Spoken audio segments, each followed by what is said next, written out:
தொடர்ந்து கல்வி ஆலோசகர் திரு ஜெயபிரகாஷ் காந்தி நம்மோடு இணைப்பில் இருக்கிறார். அவரிடம் கருத்துக்களை கேட்டு பெறலாம். வணக்கம் திரு ஜெயபிரகாஷ் காந்தி. வணக்கம். இப்ப சிபிஎஸ்இல இந்த புதிய நடைமுறை நோ ஆல் பாஸ் அப்படின்றதுக்கு பெற்றோர்கள் கிட்ட கையெழுத்து கேட்டா கேள்வி கேளுங்க அப்படின்னு அமைச்சர் குறிப்பிட்டிருக்கிறாரு. எப்படி பாக்குறீங்க?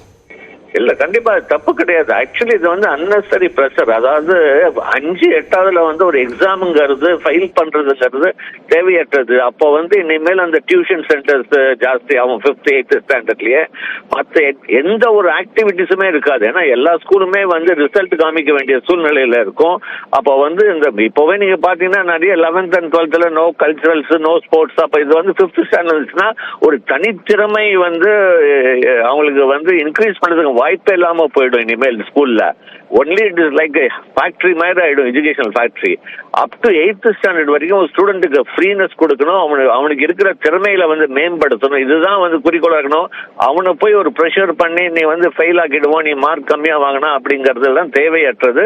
கண்டிப்பா இது பெற்றோர்கள் எதிர்த்து தெரிவிக்கலாம். இது அதாவது கம்பல்சரியா பண்ணணும் அப்படின்னு எதுவுமே கிடையாது. நம்முடைய சிபிஎஸ்இ பள்ளிகள் இதை ஸ்ட்ராங்கா எதிர்க்கலாம், தப்பே கிடையாது அப்படின்னு தான் நாங்க சொல்லுவோம். இணைப்பில் கருத்துக்களை பதிவு செய்தமைக்கு நன்றி திரு ஜெயபிரகாஷ் காந்தி.